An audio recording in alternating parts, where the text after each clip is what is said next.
Антарктида – это огромный континент льда, где температура может опускаться ниже 100 градусов по Фаренгейту. Под толстыми слоями снега и льда скрываются бесчисленные тайны, некоторые из которых способны изменить наше представление об истории. Более 98% этой земли покрыто льдом, что делает ее практически недоступной, и все же именно здесь ученые умудряются делать поразительные открытия. Вместо привычной белой пустыни, скрывающей бесплодные равнины, под поверхностью Антарктиды таятся секреты, которые оставались невидимыми для человеческого глаза на протяжении веков. Шансы на успех у многих экспедиций были близки к нулю из-за суровых погодных условий и неустанных штормов. Исследователи, отправляющиеся сюда, рискуют никогда не вернуться домой, но именно они приоткрывают завесу над тем, что скрыто под ледяной поверхностью. В далеком прошлом Антарктида не была тем замерзшим пустынным континентом, каким мы ее знаем сегодня. Миллионы лет назад здесь кипела жизнь, росли пышные зеленые леса и обитали уникальные животные. Со временем климат изменился, и огромные ледники захватили континент. Такой сложный рельеф сделал Антарктиду привлекательным объектом для исследований, ведь под ее ледяным покровом может скрываться нечто гораздо более значимое, чем просто лед. Недавние исследования даже показали, что подо льдом могут быть спрятаны древние сооружения. Но самые захватывающие открытия еще впереди, ведь ледяная завеса время от времени приоткрывает свои тайны. Следующий шаг – углубиться в изучение этих загадочных объектов, которые, возможно, и есть то, что исследователи так долго искали. Группа исследователей, пробираясь по заснеженным пустошам Антарктиды, наткнулась на здание, о котором не было ни малейшего упоминания в исторических записях. На первый взгляд сооружение выглядело как обычная станция, затерянная среди льдов, но при более внимательном осмотре стало ясно, что это нечто совершенно иное. Суровые погодные условия, с которыми они столкнулись, только усиливали атмосферу загадочности. Злые ветры выли по пустынным коридорам, а крыша казалась готовой обрушиться под тяжестью снега. Заглянуть внутрь этого загадочного сооружения было все равно, что шагнуть в другой мир. Длинные коридоры были наполнены тишиной, которую изредка нарушал унылый вой ветра. И все же все указывало на то, что совсем недавно здесь кипела жизнь. Многослойные окна были покрыты коркой льда, в комнатах под ногами хрустел снег, а застывшие следы вели глубже в здание. Все это наполняло воздух напряжением. Потолочные светильники, сквозь которые просачивался тусклый свет, отбрасывали на стены странные тени. Самым поразительным было то, что исследователи нашли внутри. Мебель, оборудование и даже старые документы – все словно брошенное в спешке. Эти предметы, застрявшие среди снега и льда, намекали на то, что здание связано с чем-то значительным, возможно, даже с одним из важнейших открытий современности. Возникли вопросы. Кто построил это сооружение, с какой целью, и почему оно не вписывалось в известную историческую хронологию? Но больше всего поражали символы, оставленные на стенах и дверях, неразборчивые, невозможные для расшифровки. Казалось, что это здание существует вопреки логике и времени. Полностью скрытый от внешнего мира, этот комплекс хранил столько тайн, что каждая новая находка могла стать ключом к разгадке прошлого, о существовании которого никто даже не подозревал. И когда исследователи пробирались по заснеженным коридорам, их не покидал один вопрос: что может скрываться за следующей дверью в этом загадочном месте? Сквозь тусклый свет, пробивавшийся через покрытые льдом окна, исследователи заметили нечто странное. Таинственные символы, выгравированные на стенах здания. Эти знаки выглядели так, будто их оставила какая-то древняя цивилизация, о которой почти ничего не известно. Переплетенные линии и узоры образовывали непостижимые изображения, не поддающиеся расшифровке ни одной из известных языковых систем. Было ясно, что их значение утрачено временем, и теперь оставалось только гадать об их истинной природе и назначении. К удивлению команды, символы были не только на стенах. Они были вырезаны на дверях и даже на предметах мебели, словно несли в себе особый смысл или предупреждение. Мозаики, в которые были вплетены эти символы, напоминали древние артефакты, найденные в других частях света. Но эти были уникальны, ведь здесь, в бескрайних снегах Антарктиды, их присутствие вызывало бесконечные вопросы. Могло ли быть так, что когда-то давно кто-то считал это место важным, и какую роль играли эти символы в жизни тех, кто их оставил? Исследователи фотографировали и тщательно зарисовывали символы, намереваясь узнать больше об их происхождении. Возможно, ответы, скрытые в этих знаках, могли бы открыть новую главу в истории человечества. Какое послание пытались оставить древние строители? Пока эти вопросы оставались без ответа, одно было ясно. Команда столкнулась с одной из самых необычных и загадочных задач в своей карьере. Впереди ждали новые открытия и, возможно, разгадка того, что привлекло сюда тех, кто оставил эти символы на замерзших стенах этой странной постройки. Продвигаясь глубже в загадочное здание, исследовательская группа наткнулась на массивные сейфы, скрытые в тени одной из дальних комнат. Высокие металлические двери внушали уважение, а их сложные замки казались неприступными для непосвященного взгляда. Лед, облепивший их поверхность, делал открытие сейфов еще более затруднительным. Тем не менее, решимость ученых раскрыть тайны, скрывающиеся за этими дверями, только усиливалась. После часов напряженной работы и использования специализированных инструментов, один из сейфов наконец поддался. Внутри команда обнаружила тщательно упакованные контейнеры и ящики, покрытые слоем инея. Дальнейшее изучение показало, что в этих контейнерах находились документы на неизвестном языке, а также артефакты, имеющие большое значение. Каждый предмет был идеально сохранен в постоянном холоде, словно ждал своего часа, чтобы быть обнаруженным. Не все тайны были раскрыты, некоторые сейфы оставались запечатанными, их содержимое скрыто. Тем не менее, то, что они обнаружили, было достаточно интригующим, чтобы подтвердить. Здание скрывало гораздо больше, чем кто-либо мог предположить. Кто были те люди, которые в спешке оставили все это? И почему они сочли необходимым хранить такие предметы здесь, в одном из самых изолированных мест на Земле? С каждым исследованным уголком загадочной постройки загоралась новая искра любопытства. Впереди ждали новые открытия и еще больше вопросов, ожидающих ответов. Глубже в замерзших коридорах были обнаружены странные артефакты. Предметы, которые, казалось, не принадлежали ни этому времени, ни этому месту. Главным среди них был огромный глобус, покрытый инеем. Его поверхность странным образом искажала очертания известных континентов.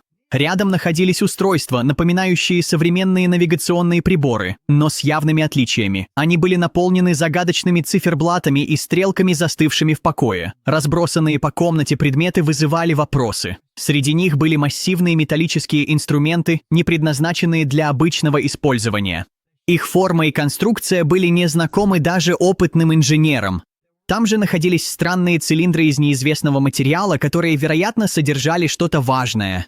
На столах лежали покрытые пылью и временем карты, изображавшие незнакомые территории, не совпадающие с современной географией. На одном из столов были разбросаны фотографии, изображающие людей в странной форме, окруженных оборудованием и вооружением, незнакомыми исследователям. Эти изображения, словно вырванные из другого времени, добавляли еще больше загадочности и без того таинственному месту. Когда команда изучала эти находки, стало ясно одно. Тот, кто оставил их здесь, сделал это намеренно и с определенной целью. Теперь перед ними встал вопрос, как эти артефакты, найденные в ледяных недрах Антарктиды, связаны с неизведанными страницами истории. На горизонте возникла новая задача, требующая быстрых и решительных действий. Оставалось только узнать, что привело этих людей сюда и какие тайны скрывались в этой замерзшей пустоши. Среди ледяных коридоров, где каждый шаг давался с трудом, исследователи наткнулись на кабинет, который, возможно, когда-то был сердцем этой загадочной постройки. По полу были разбросаны старые документы, их страницы покрыты инеем, словно страницы давно забытой книги. Бумаги были исписаны символами на языке, которые никто из команды не смог распознать. Это было что-то необычное, возможно, диалект, не зафиксированный в архивах человечества, или даже совершенно новое творение, существование которого до сих пор оставалось тайной. Как выяснилось, документы были тщательно организованы. Каждая страница была пронумерована и отмечена печатью, напоминающей герб. Содержание, все еще непонятное, интриговало своей точностью и загадочностью. Ученые извлекли несколько листов и начали внимательно их изучать. Некоторые страницы были украшены детальными картами и описаниями, возможно, мест или сооружений, существование которых в этой части света никогда не подозревали. Другие содержали чертежи и схемы, назначение которых все еще оставалось неизвестным. Среди документов также были старые фотографии. На них была изображена группа людей, одетых, по-видимому, в военную форму. Их лица были отмечены решимостью и сосредоточенностью. Фоны на снимках были неузнаваемы, возможно, это были места, давно погребенные подо льдом. Все это наводило на мысль, что эта загадочная группа обладала тайными знаниями и технологиями, значительно опережающими свое время. Это открытие бросало вызов традиционным взглядам на науку и историю. Секреты, содержащиеся в этих документах, могли пролить свет на многие тайны, скрытые в прошлом. Но их изучение потребует времени и усилий, и команда понимала, что им предстоит непростая задача – расшифровать это наследие, по-видимому, оставленное для тех, кто осмелится проникнуть в самое сердце ледяной пустоши. Впереди их ждали новые загадки, каждая из которых могла изменить наше представление об истории и науке. Исследователи продолжили свой путь вглубь загадочного здания, когда их внимание привлек еще один артефакт. В одной из комнат они обнаружили старые военные мундиры, аккуратно развешанные на металлических вешалках. Эти мундиры представляли собой нечто среднее между военной формой и специализированной экипировкой, но явно отличались от любой известной военной одежды. Материал, из которого они были изготовлены, казался предназначенным для экстремальных условий и мог выдерживать суровый климат ледяного континента. На ткани были нашивки и эмблемы, которые не принадлежали ни одной известной армии. Рядом с мундирами лежали брошенные коробки снаряжения, включая маски и перчатки, которые были бы незаменимы для выживания в суровом холоде. На столах лежали карты и схемы, отмеченные маршрутами и местами, которые, возможно, имели стратегическое значение. Эти находки вызвали множество вопросов. Кто создал это снаряжение и с какой целью? Каких целей добивались люди, оставившие эти предметы здесь, среди снегов и льдов Антарктики? Добавляла интриги коллекция странных предметов, разбросанных, казалось бы, в беспорядке. Среди них были устройства, напоминающие датчики или коммуникаторы, но их конструкция и назначение оставались загадкой. Там также находились ящики с неизвестными инструментами, назначение которых пока не удавалось определить. Тщательное изучение каждого предмета потребовало бы времени, и с каждым новым шагом загадок становилось все больше. Одно было ясно сразу. Эти находки указывали на присутствие групп, которые скрывали свою деятельность от посторонних глаз. Эта форма и оборудование, возможно, использовались для секретных операций или исследовательских проектов, неизвестных историй. Исследователи поняли, что впереди скрыты еще более глубокие тайны, погребенные в ледяных глубинах, и каждое новое открытие приближало их к пониманию прошлого, скрытого под непроницаемой белой вуалью континента. В темных углах одной из заброшенных комнат команда обнаружила странные устройства, которые резко выделялись среди остальных находок. На стенах висели массивные металлические конструкции, напоминавшие нечто среднее между научными приборами и механизмами неизвестного назначения. Устройства были прочно закреплены, однако их назначение оставалось неясным. В центре комнаты стоял большой механизм с кнопками и рычагами, покрытыми инеем и пылью времени. Он выглядел так, будто мог использоваться для точных экспериментов или, возможно, даже для целей, связанных с оружием. На стоящих рядом столах были разбросаны инструменты и детали, явно предназначенные для ремонта или модификации этих устройств. В небольших коробках лежали инструменты и комплектующие, металлические пластины и провода. На некоторых из них были символы, идентичные тем, что ранее находили в других частях здания. Ученые тщательно осматривали каждый предмет, пытаясь определить его назначение и возможную связь с другими находками. Также на столах и полках были обнаружены старые записи и наброски, которые, несмотря на повреждения, оказались важными для понимания назначения этих устройств. Чертежи, покрытые математическими формулами и схемами, по-видимому, были частью какого-то секретного проекта. Исследователям было ясно, что прежде чем предпринимать дальнейшие шаги, им необходимо изучить каждый из этих артефактов, чтобы определить их происхождение. Все указывало на то, что эти устройства являются ключом к раскрытию целей и намерений тех, кто когда-то оставил их здесь. Оставалась возможность, что команда наткнулась на одну из величайших загадок, ту, которая заинтересует всю научную общественность. Впереди лежала неразгаданная загадка этих странных механизмов, когда-то использовавшихся или готовых к использованию для непредсказуемых целей. Вопрос о том, кто когда-то жил и работал в этих замерзших стенах, оставался без ответа, и поиски улик приводили исследовательскую группу к новым открытиям. В коридорах, покрытых ледяной пылью, они нашли личные вещи, которые явно принадлежали загадочным обитателям. Среди них были изношенные дневники, фотографии и даже письма, все написанные на неизвестном языке. Четкие отпечатки пальцев на полках и осколках стекла свидетельствовали о том, что когда-то здесь кипела жизнь. Переходя из одной комнаты в другую, команда находила остатки небольших жилых помещений. Комнаты были пусты, но следы повседневной жизни сохранились. Брошенные предметы быта, такие как посуда и одеяло. Они были аккуратно разложены, словно жильцы собирались вскоре вернуться. На столах лежали забытые личные вещи, часы, кулоны с выгравированными символами и даже старинный медальон с фотографией. Все это намекало на личные истории, невидимые глазу, но глубоко значимые для тех, кто здесь жил.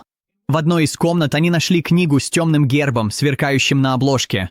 В книге были зарисовки и записи, охватывающие время и пространство, изображающие жизни людей, которые, возможно, оставили свой след в главе истории, о которой мы никогда не знали.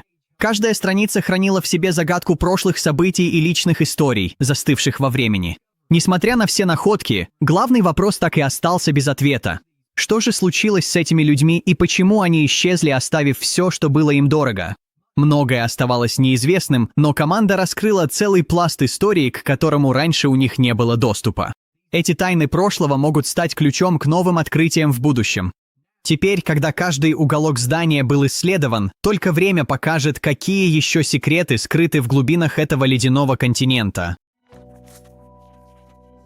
Когда они углубились дальше в ледяную структуру, исследовательская группа столкнулась с чем-то, что действительно напоминало загадку. Среди слоев давно осевшего льда и инея находились артефакты, которые поразили даже самых скептически настроенных членов группы. Одной из таких находок стал массивный гравитационный генератор, конструкция и принципы работы которого оставались загадкой для современной науки. Казалось, что устройство использует силы, которые наука еще не до конца понимает. Рядом с генератором находились панели управления, покрытые слоями пыли и инея. Их экраны, давно потухшие, содержали сложные схемы и индикаторы, застывшие во времени. Каждая кнопка и переключатель свидетельствовали о продуманной инженерии, которую сложно объяснить с точки зрения современных технологий. Не все элементы оборудования поддавались пониманию. Некоторые из них не имели аналогов даже в передовых научных лабораториях планеты. Это приводило команду в замешательство, но одновременно подогревало желание раскрыть эти тайны.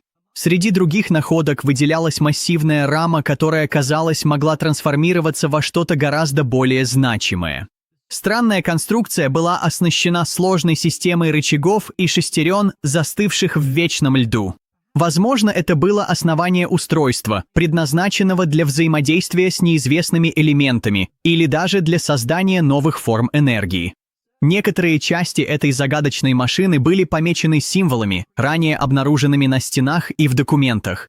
Каждая новая находка становилась частью сложной мозаики, где прошлое и настоящее переплетались в единую неразрывную нить.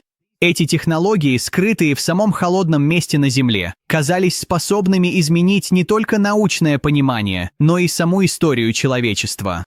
Теперь перед исследователями стояла задача понять, как и почему эти технологии оказались здесь, а также какие еще тайны скрыты под антарктическим льдом.